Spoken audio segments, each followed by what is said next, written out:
released names of Western officials who took bribes to pass the Iran deal. By Jim Hoff for theGatewayPundit.com. Earlier this week, President Trump withdrew from the sham Iranian deal. President Trump knew the deal with the Iranian mullahs, whatever that is, was not working. This was despite former Secretary of State John Kerry working against the Trump administration to salvage the weak deal with the Iranian regime.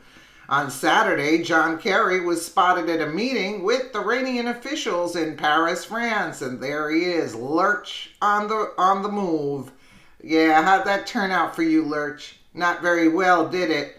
Because Trump is 10 steps ahead of you, and actually, he stated it when he was running for president, so how you like them apples?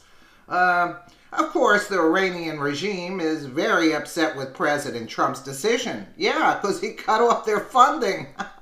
Now this, Iran's foreign ministry spokesman, Hossein Iberi Ansari, warned Western officials this week that if you do not put pressure on the Trump administration, the Iranian regime will leak the names of all Western officials who were bribed to pass the weak deal. But that's what we want. What a crock. I guess Germany and France didn't have enough money to pay him off, huh? Rahman Ghavami, H.J. Ansari, Zarif's senior advisor, if Europeans stop trading with Iran and don't put pressure on the U.S., then we will reveal which Western politicians and how much money they had received during the negotiations to make the Iran deal happen. That would be interesting. Hashtag JCPOA. It can't get any better than this. It cannot. This could get good.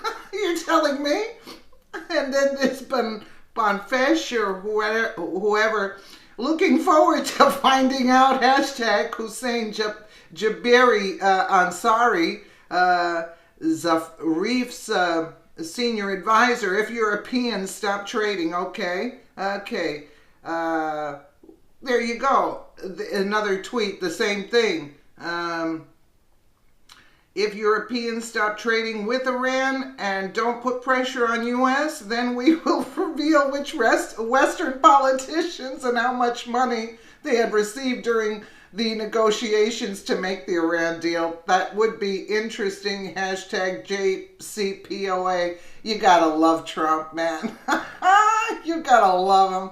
After this is like, we should be throwing a party after this. Can you imagine them spilling the beans on the name? And Lurch, look at how Lurch is leaving because he knows it ain't going down, His deal, his slush money fund ain't happening. You see, this was all the Paris Climate Accord, the same crap. Why do you think Trump pulled out of this crap? Because this was just a slush money fund for the elites. It's all garbage anyway.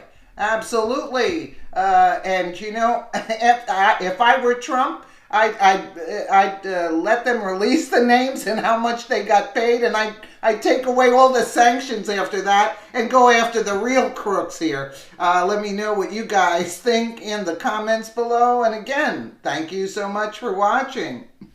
What on earth could be the reason behind Hillary Clinton's bizarre behaviour in recent weeks?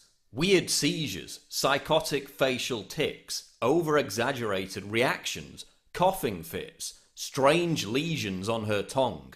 Is Hillary on the verge of a mental breakdown due to stress, or are her strange outbursts linked to a medical condition? Is Clinton suffering from actual brain damage, or are these odd manifestations just an expression of some kind of narcissistic personality disorder? I talked privately with psychologists and psychiatrists to try and answer this question, and here's what they told me. We know Hillary fainted and hit her head back in 2012, leading to a blood clot in her brain. In almost half of sufferers, this leads to side effects and neurological issues. According to neurologist Dr. Daniel Kasiche, Hillary has post-concussion syndrome and cannot tolerate stress-inducing environments. Experts told me that this footage likely shows Hillary having a mild Jacksonian type of seizure caused by a side effect of the blood clot. Notice how shocked the reporter is by her behaviour, and how Hillary tries to turn it into a joke, but then continues having the seizure. Notice how it was triggered by several different people talking to her at once, which is a known cause of seizures. Is this why Hillary refuses to give press conferences? We see similar traits in this footage: the crazy eye movements, the overreaction to external stimuli, the weird elongated bathroom break in the middle of a televised debate, which insiders said was a flare-up of problems from her brain injury. And do we believe Secretary Clinton will be coming around the corner any minute? Reports that she can barely stand up after giving a speech. The coughing fits, which is yet another side effect of strokes.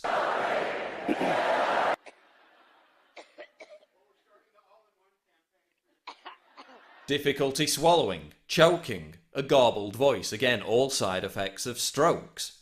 Guess what else is a side effect of strokes? Spontaneous outbursts of laughter that go on for longer than is socially comfortable. I know Bernie Sanders said that, quote, the American people are sick and tired of hearing about your damn emails. But there are a lot of people who are not. Well.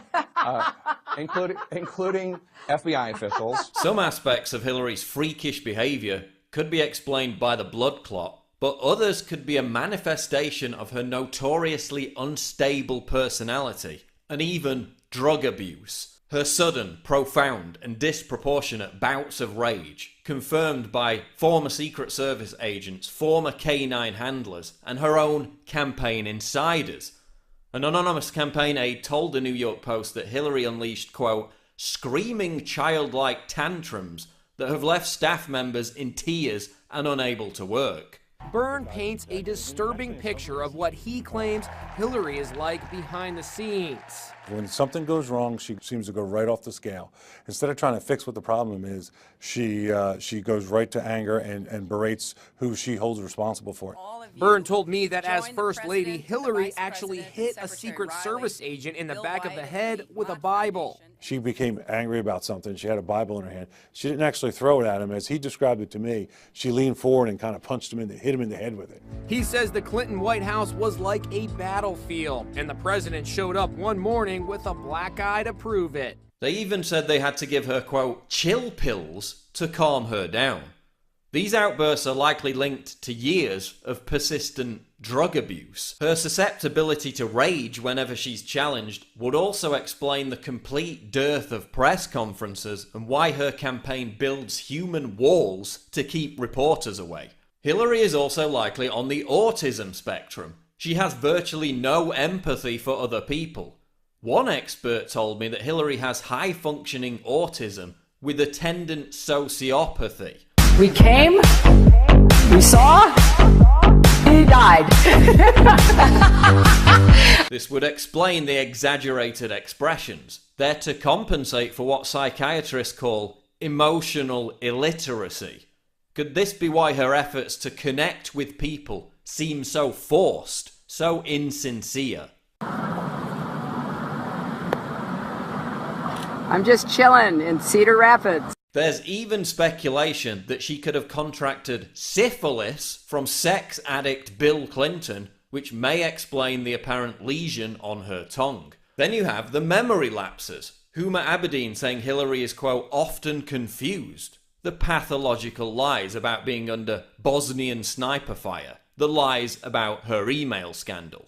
All signs of cognitive impairment, personality disorder, or both. All this, while the Clinton campaign claims her only issues are allergies and hyperthyroidism.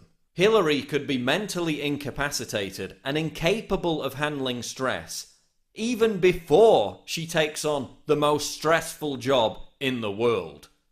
Barack Obama claims Donald Trump is unfit to be president because of his rhetoric. But is Hillary Clinton physically unfit to be president?